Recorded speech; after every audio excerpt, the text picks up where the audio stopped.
Hello আমার দুষ্ট প্রিয় মিষ্টি বন্ধুরা, তোমরা সকলে কেমন আছো? আশা করি তোমরা সকলে অনেক ভালো আছো। বন্ধু, আজ তোমাদের মাঝে নিয়ে আসলাম নতুন একটি লাগালাগির গল্প।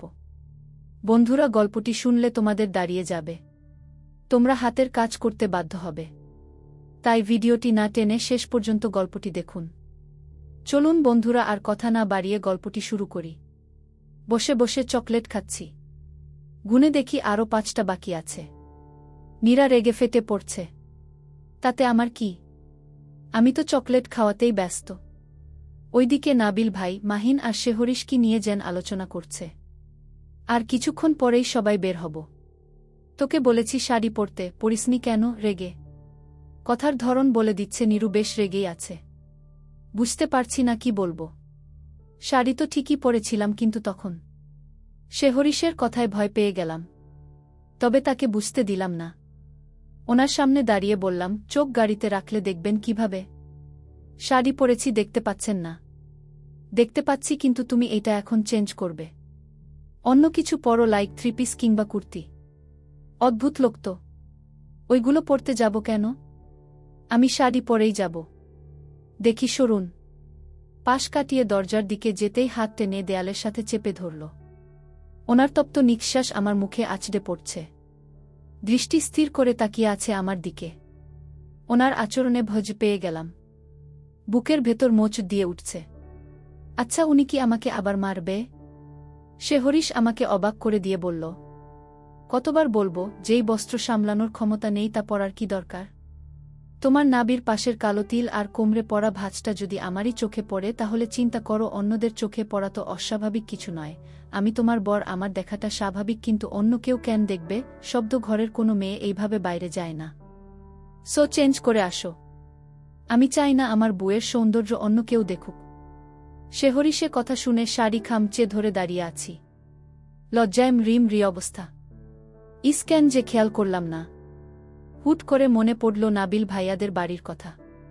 ওই দিন নাবিল ভাইজের রুমে টেনে নিয়ে যাওয়া সেই অজ্ঞাত ব্যক্তিটি এই কথাই বলেছিল যে, যেই বস্ত্র সামলানোর ক্ষমতা নেই তা পরার কি দরকার? উন্মুক্ত কোমর দেখিয়ে বেড়ানো কোনো শব্দ পরিবারের মেয়েদের সভ্যতার মধ্যে পড়ে না গে। তার মানে সেই দিন শেহরিশই সেই ব্যক্তি ছিল। শেহরিশ আমার সামনে থেকে সরে আসতেই শার্টের কলার চেপে ধরলাম। কলার ধরাতে চমকে উঠল সে।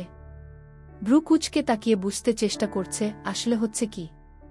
তার চোখে চোখ রেখে বললাম, নাবিল ভাইয়াদের বাড়িতে গেট টুগেদার পার্টির কথা মনে আছে?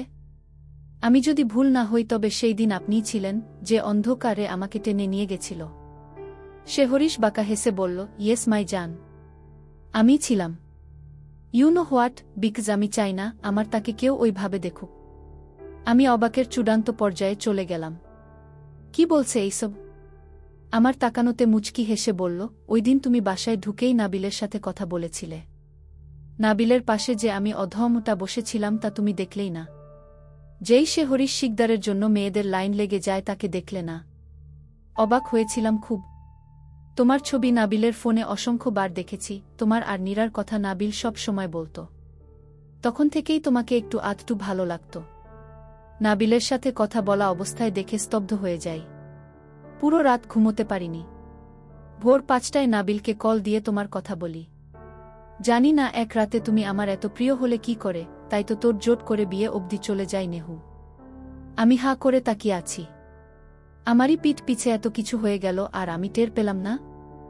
অদ্ভুত, বড়ই অদ্ভুত। শুনো বউ, এই শাড়িটা খুব স্পেশাল। শাড়িটা শুধুমাত্র আমার জন্য পরবে। তাই তো অনেকগুলো মার্কেট ঘুরে কিনলাম। তবে জানো কি, আমার কল্পনার চাইতে বেশি মোহনীয় লাগছে তোমায়। প্লিজ তাড়াতাড়ি চেঞ্জ করে আসো, নয়তো তোমাকে আজ কোথাও যেতে দিব না। শেহরিশের লাগামহীন কথায় তড়িঘড়ি করে সামনে থেকে কেটে পড়লাম। এই লোকের বিশ্বাস নেই। শেহরিশ আমার থমথমে মুখ দেখে শব্দ করে হেসে উঠল। কিরে, কোথায় হারালি? ওই নেহু। নীরার ধাক্কাতে সম্বিত ফিরল। কোনো রকম আমতা আমতা করে বললাম, আরে আসলে শাড়ি পরে কমফোর্টেবল ফিল করব না, তাই তো পরিনি। আর ঢং করতে হবে না। তুই আমার মন ভেঙ্গে দিলি, তোর সাথে কথা নাই। তোর থেকে আমার দুলাভাই শিক কাবাব ভালো আছে। নীরুর কথা বেদ না দা জক হাসি দিলাম। যার জন্য শাড়ি নামের বস্ত্র বিসর্জন দিলাম, এখন সে ভালো হয়ে গেল। বাহিরে বাহ। বিয়ের কথা পাকাপাকি হয়ে গেছে। আমাদের পরীক্ষার ঠিক 4 দিন পর বিয়ের দিন তারিখ ঠিক করা হলো। আমি, মাহিন আর নীরু মিলে নতুন ভাবির সাথে কথা বলছিলাম। এর মধ্যে একটা ছেলে এসে ভাবিকে উদ্দেশ্য করে বলল, কিরে রূপা, এইগুলো কি আমার হবু বেয়ান? ভাবি মাথা নাড়িয়ে বুঝালো, হ্যাঁ গু। ছেলেটা মাহিনের সাথে হ্যান্ডশেক করে বলল, হাই, আমি রূপার খালাতো ভাই জাবির মাহবুব। মাহিন মুচকি হেসে বলল, আমি ভাবির একমাত্র দেবর মাহিন আহমেদ। ছেলেটা আমার দিকে হাত বাড়িয়ে বলল, তা মিস, আপনার নাম কি? আমি কিছু বলবো তার আগেই কোথা থেকে হুট করে শেহরিশ এসে ছেলেটার সাথে হাত মিলিয়ে বলল, ও মিসেস শেহরিশ শিকদার, আমার ওয়াইফ। আমি শেহরিশ শিকদার। জাবির নামের ছেলেটার মুখ দেখার মতো ছিল। থমথমে মুখে হাসির রেখা টেনে বলল, ও আচ্ছা। এইদিকে নারু আর মাহিন মুখ টিপে হাসছে। আমি দুইটাকে চোখ রাঙানি দিলাম, কিন্তু কাজের কাজ কিছুই হল না। জাবির নীরুর দিকে তাকাতেই মাহিন বলল, ওরও বয়ফ্রেন্ড আছে। মাহিনের কথা শুনে নীরুর কাশি উঠে গেল। আমি মুখ চেপে হাসছি। শেহরিশ আমাদের দিকে কিছুক্ষণ তাকিয়ে থেকে নিজেই হাসতে হাসতে গড়াগডি খাওয়ার অবস্থা। নতুন ভবি কিছু বুঝতে না পেরে দেব দেব করে তাকিয়ে আছে। জাবির নামের ছেলেটা এমনভাবে তাকালো যেন আমরা সবাই পাগল। আর সে অবশ্যই কোনো পাগলা গার্ডদের সামনে দাঁড়িয়ে সিরিয়াস কথা বলছে। নীরু আজ নিজেকে যক্ষা রোগী প্রমাণ করার জন্য উঠে পড়ে লেগেছে। কাশি থামার নামই নিচ্ছে না। নাবিল ভাইজা এসে আমাদের দিকে কিছুক্ষণ তাকিয়ে নতুন ভাবি আর জাবির নামের ছেলেটাকে উদ্দেশ্য করে বলল, কিছু মনে করো না বিচ্ছুদের কথায়। ওরা এমনই সারাক্ষণ দুষ্টুমি করে। জাবির মৃদু হেসে বলল, তা তো দেখতেই পাচ্ছি ভাইজা। কোনো সমস্যা নেই, আমি কিছু মনে করিনি। নাবিল ভাইজা শেহরিশের পেটে গুঁতো দিয়ে বলল, কিরে, কি হচ্ছিল এতক্ষণ? নিশ্চয়ই কোনো খিচুড়ি পাকিয়েছে এই তিনটা মিলে। শেহরিশ নাবিল ভাইয়ের কাঁধে হাত রেখে বলল, উহু, বিরিয়ানি। নাবিল ভাইজা কপাল চাপড়াতে চাপড়াতে চলে গেল। তার পেছন পেছন শেহরিশ ছুটল। আর মাত্র একটা পরীক্ষা বাকি আছে। এই দিকে শেহরিশের ব্যস্ততা বেড়েছে।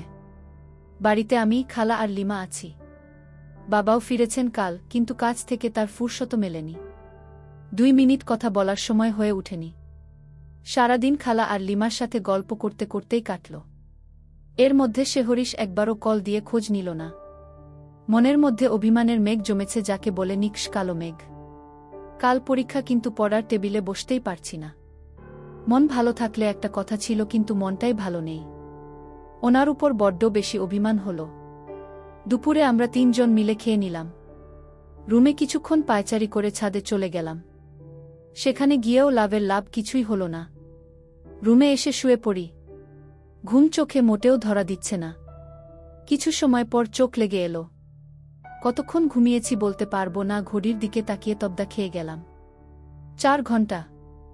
4 ঘন্টা ঘুমিয়েছি। নিশ্চয়ই শেহরিশ কল দিয়েছিল। তড়িঘড়ি করে মোবাইল হাতে নিয়ে মন খারাপ হয়ে গেল। কষ্টে বুক ফেটে কান্না আসছে। মনে মনে ঠিক করলাম লোকটার সাথে কথা বলবো না। ঠিকই আছে, তার সাথে আর কিনো কথা নেই। একটা দিন চলে গেল, কোনো খোঁজ খবর নিল না। মাহিনকে কল দিয়ে বললাম কাল যেন আমাকে পরীক্ষার কেন্দ্রে নিয়ে যায়। শেহরিশের কথা জিজ্ঞেস করতেই কৌশলে এড়িয়ে গেলাম। সন্ধ্যা হালকা পাতলা নাস্তা করে পড়তে বসলাম। কিন্তু আজ আর পড়াটাও হল না। নীরুর সাথে অনেকক্ষণ কথা বলে ফোন রাখলাম। ঘড়ির কাঁটা নিজস্ব গতিতে চলছে। টিক টিক শব্দ করে জানান দিচ্ছে এখন রাত 12টা। এইবার না পেরে কেঁদেই দিলাম। একটা কল করা যায় না? কল বাদ একটা মেসেজ দিলে কি হতো? বারান্দায় দাঁড়িয়ে চোখ বুজে ঠান্ডা বাতাস অনুভব করছি। শিরশির করছে পুরো শরীর। তবে বাতাসটা মন্দ লাগছে না। কেমন মন ছুঁয়ে যাওয়ার মতো বাতাস। নিঃশ্বাস নিতেই মনে হচ্ছে বাতাসটা বুকচি রে ভেতরে ঢুকছে। গাড়ির হর্নের শব্দ, চোখ মেলে তাকালাম। যদিও শেহরিশের রুমে বারান্দা থেকে রাস্তা দেখা যায় না, তবে শব্দ ঠিকই আসছে। তপ্ত নিঃশ্বাস ফেলে চোখ বন্ধ করলাম। চোখের কোণে বেয়ে অবাধ্য জল গড়িয়ে পড়ল। চোখ মুছে গায়ের চাদরটা ভালোভাবে গায়ের সাথে জড়িয়ে নিলাম। সে নাকি আমায় ভালোবাসে। সে কি জানত না তার প্রিয়তা তার অপেক্ষায় আছে?